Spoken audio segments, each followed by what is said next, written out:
మన ఎందుకు వెళ్ళిపోయిన అందరు కాంగ్రెస్ లో ఆయన మంచి పడద మీద మొత్తం కాంగ్రెస్ లో వెళ్ళిపోయి కాదు ఆడ నాటకం డ్రామా అంటివి కదా ఆ డ్రామా చూసేందుకు ఇంకో మాట చెప్తా.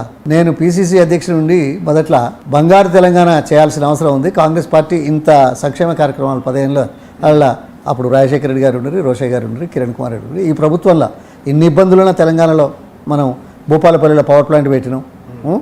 తర్వాత గోదావరి నీళ్ళు తీసుకొచ్చేసి అక్కడక్కడ చెరువులు నింపుతున్నాం, నీళ్లు తాగిస్తున్నాం. ఇటువంటి కార్యక్రమాలు ఇంకా పెద్దగా చేయలేదు. బంగారు తెలంగాణ చేయడానికి బాగుతుంది అని మేమంటే దానికి ఆయన ఏమన్నాడు, రాజకీయ నాయకులు అంతా ఏమన్నారు, పునర్నిర్మాణం పునర్నిర్మాణానికి అర్థం తెలియని వాళ్ళు మాట్లాడుతున్నారు.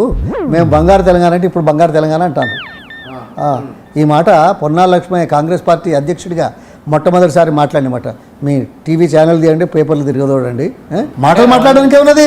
అయ్యో నీకు తెలియదా, ఆయన వస్తాడు కదా తుపాకీ పట్టుకొని ఊళ్ళో పట్టి వచ్చి, నేను ఇప్పుడే అమెరికా ప్రెసిడెంట్ కలిసి వచ్చినా, లేకుంటే దేశ ప్రధాని కలిసి వచ్చినా, నా ప్లేన్ అక్కడనే, అయ్యో గాలి మోటార్ అక్కడనే ఆగింది, నేను అక్కడి వచ్చిన ఈ కథలని చెప్పి ఏం చేస్తాడే, 5 పైసలు లేకుంటే నీ గింజలో అంటే ఈ కథలని చెప్పి దేనికి, ఆ గింజల కోసం.